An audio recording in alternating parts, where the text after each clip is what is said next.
Hello dear students and my dear friends, welcome once again to my channel English with NK Prajapat. In this video, we are going to start our second lesson of the book Panorama. The name of second lesson is The Portrait of a Lady, एक महिला का छायाचित्र, written by Khushwant Singh. Khushwant Singh के द्वारा लिखा गया है, Indian writer है. अबाउट द राइटर, लेखक के बारे में. Khushwant Singh is one of the most celebrated authors of India. Khushwant Singh जो हैं वो Bharat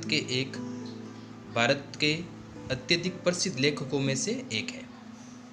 apart from being a writer, लेखक होने के अलावा he has been a lawyer, वो एक वकील थे, अ पब्लिक रिलेशन ऑफिसर और एक लोगों से जुड़े हुए अधिकारी थे, and the editor of Illustrated Weekly of India, और एक पत्रिका थी इलस्ट्रेट वीकली ऑफ इंडिया, उसके एडिटर भी थे, संपादक भी थे. Two of his most famous novels are, और उन्होंने खुशवंत सिंह ने दो प्रसिद्ध फेमस नॉवेल्स लिखे थे, उपन्यास लिखे थे, और वो थे ट्रेन टू पाकिस्तान 1956 में and I shall not here the Nightingale 1961 में. दो उपन्यासों के नाम हैं जो उनके बड़े फेमस थे. ये हुआ अबाउट द राइटर. ये स्टोरी, ये जो कहानी जो हम पढ़ने जा रहे हैं, ये स्वयं खुशवंत सिंह की बचपन की है. और छोटा सा जब वो छोटे से थे, गांव में रहते थे, अपनी दादी माँ के पास में रहते थे, तो अपने दादी माँ के साथ उन्होंने अपने संबंध को इस पूरे लेसन में दिखाया है, हमारे सामने रखा है. कैसे वो गांव में एक साथ रहते थे दादी और पोते, और कैसे जब शहर में चले गए तो उनके दादी पोते के रिश्ते में कैसे एक दरार आ जाती है. ये सब एक मार्मिक दृश्य इस लेसन में दिखाया जाता है. My grand mother like everybody's grand mother. मेरी दादी माँ प्रत्येक की दादी माँ के समान वॉज एन ओल्ड वुमन, एक बूढ़ी महिला थी. She had been old and wrinkled. वह बूढ़ी और झुर्रीदार चेहरे वाली बनी रही फॉर द 20 ईयर्स, 20 सालों तक. रिंकल्ड का मतलब होता है झुर्रीदार चेहरा. That I had known her, जब से मैं उन्हें जानता था. लेखक कहता है जब से मैंने अपनी दादी माँ को जाना है, वो 20 सालों से बूढ़ी दिख रही थी और झुर्रीदार चेहरे वाली थी. People said that, लोग कहते हैं कि she had once been young, वो कभी जवान थी, and pretty, सुंदर थी, and had even had a husband, और यहाँ तक कि उसका एक पति भी था, लोग कहते हैं. But that was hard to believe, लेकिन ये बहुत मुश्किल है विश्वास करना. My grandfather's portrait hung about the mantelpiece. मेरे दादा की एक पोर्ट्रेट है, यानी छायाचित्र, बड़ी तस्वीर, वो लटकी हुई है about the mental peace in drawing room, बैठक कमरे के मेंटल पीस के ऊपर स्थान है. ही वॉर, और मेरे दादा ने उस तस्वीर में पहना हुआ है अ बिग टर्बन, एक बड़ा साफा पगड़ी, एंड लूज फिटिंग क्लॉथ्स, और ढीले ढाले कपड़े पहने हुए. हिज लॉन्ग वाइट बियर्ड, और उनकी बड़ी सफ़ेद दाढ़ी ने, बियर्ड यानी दाढ़ी ने, covered his best part of his chest, और उस दाढ़ी ने ढक दिया है मेरे दादा के सीने का अधिकांश भाग. And he looked at least 100 years old, और उस फोटो में मेरे दादा लगभग 100 साल के दिख रहे हैं. He did not look a sort of person, और मेरे दादा की जब फोटो देखता हूँ तो वो इस प्रकार के व्यक्ति नहीं लगते हैं who would have a wife or children, जिनके कभी कोई पत्नी या बच्चे रहे होंगे, ऐसे दिखते ही नहीं. He looked as if he could only have lots grandchildren, और मेरे दादा को देखने पर ऐसा लगता है कि केवल उनके अनेक सारे lots, अनेक सारे खूब सारे क्या थे, पोते पोतिया, नाती इत्यादि थे. As for my grandmother being young and pretty, और जहाँ तक मेरी दादी के युवा, जवान और सुंदर होने की बात है, the thought was almost revolting, और ये विचार मुझे पूर्णतया अरुचिकर लगते थे, अच्छे नहीं लगते थे, या मुझे विश्वास नहीं होता था. She often told us the games, और मेरी दादी माँ हमेशा उन खेलों के बारे में बताया करती थी हमें. She used to play as a child, जो वो बचपन में खेला करती थी, बच्चे के जब वो बच्ची थी वो खेला करती थी, वो खेलों की कहानियाँ हमें सुनाती थी.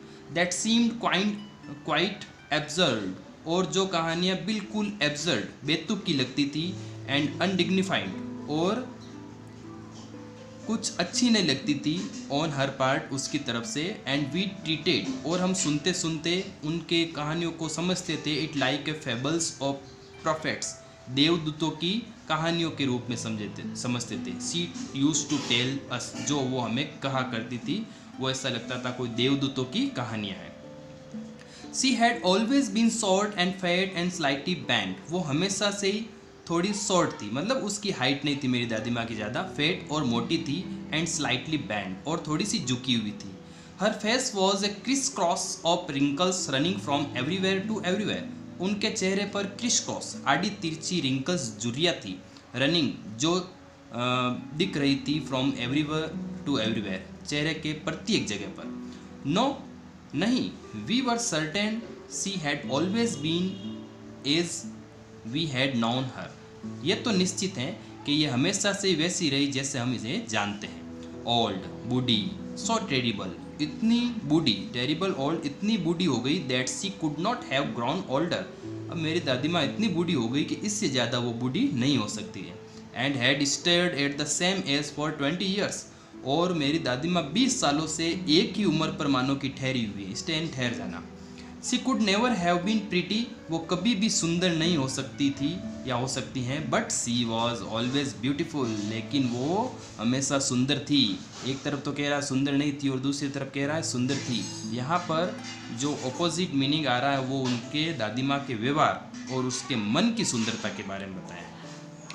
सी हॉबल्ड, वो लंगड़ाते हुए चलती थी, अबाउट द हाउस, घर में, इन स्पॉटलेस वाइट, बिल्कुल बेदाग सफ़ेद साड़ी में, स्पॉटलेस यानी बेदाग, with one hand resting on her waist, और उसका एक हाथ टिका रहता था उसकी कमर पर, टू बैलेंस, संतुलन बनाने के लिए, हर स्टूप, अपने झुकाव। दादी माँ सफ़ेद साड़ी पहनकर घर में चलती थी और एक हाथ कमर पर अपनी कमर के झुकाव को बैलेंस रखती थी। And the other telling beads of her rosary, और दूसरे हाथ में जपती रहती थी। टेल यानी जपना, बीट्स ऑफ हर रोजरी का मतलब होता है भक्ति माला, वो होते हैं ना मोतियों की माला जो भगवान का नाम लेते हैं, तो उसके हाथ में रहती थी, एक हाथ कमर पर दूसरे हाथ पर में माला।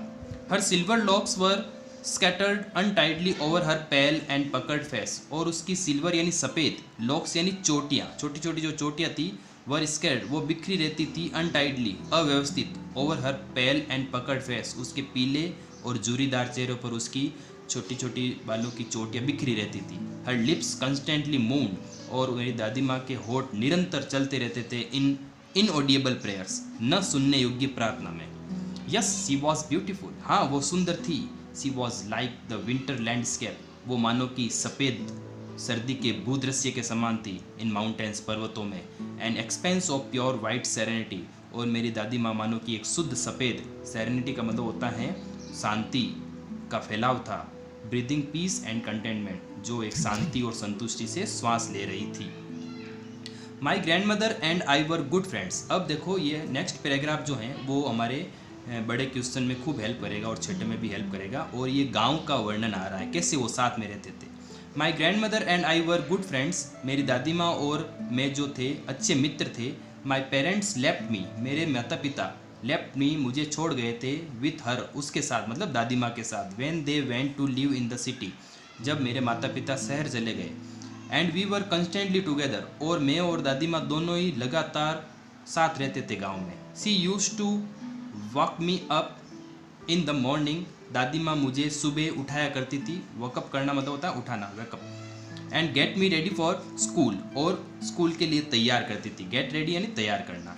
She said her morning prayer, और वो हमेशा सुबह अपनी सुबह की प्रार्थना बोलती थी, in a monotonous sing song, monotonous का मतलब होता है उबा देने वाला, अच्छा नहीं लगना, सिंग सॉन्ग गाना।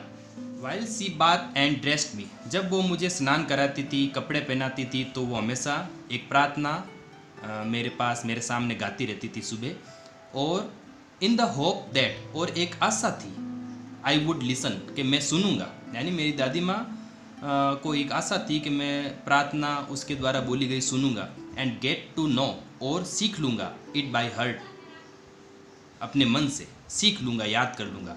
आई लिसन, और मैं सुनता था, because I loved her voice, क्योंकि मुझे मेरी दादी माँ की आवाज़ बड़ी पसंद थी। But never bother to learn it, लेकिन कभी भी इसे सीखने की परवाह नहीं की। बॉदर यानी परवाह करना। देन सी वुड फेच्ड, और फिर स्नान और ड्रेस पहनाने के बाद वो लेकर आती माई वुडन स्लेट, मेरी लकड़ी की पाटी लेकर आती, फेच एंड लाना, विच सी हैड ऑलरेडी वॉश्ड, जिसे वो पहले से ही साफ करके रखती थी, एंड प्लास्टर्ड विद येलो चौक, और उस पाटी पर पीली चौक का प्लास्टर किया हुआ, रंग किया हुआ वो तैयार रखती थी। और टाइनी अर्दन इंक पॉट, एक छोटा सा मिट्टी का इंक पॉट, स्याही की बोतल भी लेकर आती थी, और एक रेड पेन और एक लाल पेन, ये सब मेरे पढ़ाई के चीज़ें लेकर आती थी। फिर क्या करती थी, टाई देम ऑल, फिर उन सबको बांध देती थी, इन ए बंडल, एक बंडल में बंडल कर देती थी, and hand it to me, और सब मुझे सौंप देती थी। आफ्टर ब्रेकफास्ट ऑफ थिक, फिर हम नाश्ता करते। नाश्ता किसका, थिक यानी मोटी, स्टेल यानी बासी, रात की चपाती रोटी। एक मोटी और रात की चपाती का नाश्ता करने के बाद विद ए लिटिल बटर, और रोटी पर थोड़ा घी लगाती थी दादी माँ मेरे लिए, and sugar spread on it, और उस पर मैं मेरे लिए शक्कर डाल देती थी उस रोटी पर। ये करने के बाद वी वेंट टू स्कूल, हम स्कूल जाते थे। वी आ रहा है यहाँ पर, दोनों ही साथ में जाते थे। सी कैरीड सेवरल स्टेल चपातीज, दादी माँ अनेक बासी रोटियाँ लेकर चलती थी साथ में अपने फॉर विलेज डॉग्स, गांव के कुत्तों के लिए, यानी घर से निकलते समय अनेक सारी रोटियाँ साथ में लेते थे कुत्तों को खिलाने के लिए। My grandmother always went to school, मेरी दादी माँ हमेशा स्कूल जाती थी विथ मी, मेरे साथ, because the school was attached to the temple, क्योंकि स्कूल जो था वो अटैच था, अंदर था, टू द टेम्पल, मंदिर में ही था। The priest taught us the alphabet, पुजारी हमें अल्फ़ाबेट वर्णमाला सिखाता था, एंड द मॉर्निंग प्रेयर, और सुबह की प्रार्थना, while the children sat in the rows, और जबकि बच्चे लाइनों में बैठ जाते थे on either side of the verandah मंदिर का जो था उसके प्रत्येक साइड में बैठ जाते थे, सिंगिंग द अल्फ़ाबेट, और अल्फ़ाबेट गाते थे, और प्रेयर या प्रार्थना इन कोरस यानी समूह में एक साथ गाते थे। My grand mother said inside, और मेरी दादी माँ अंदर बैठ जाती थी, रीडिंग द स्क्रिप्चर, धार्मिक ग्रंथ पढ़ती थी। When we had both finished, और जब हम दोनों का ख़त्म हो जाता था, मतलब मेरी पढ़ाई हो जाती थी ख़त्म, दादी माँ के धार्मिक ग्रंथों का पाठ पूरा हो जाता था, we would walk back together, तो फिर हम साथ साथ वापस आते घर की तरफ। This time the village dog would meet us at the temple door, और इस बार आते समय गांव के कुत्ते हमें दरवाजे पर, मंदिर के दरवाजे पर मिलते।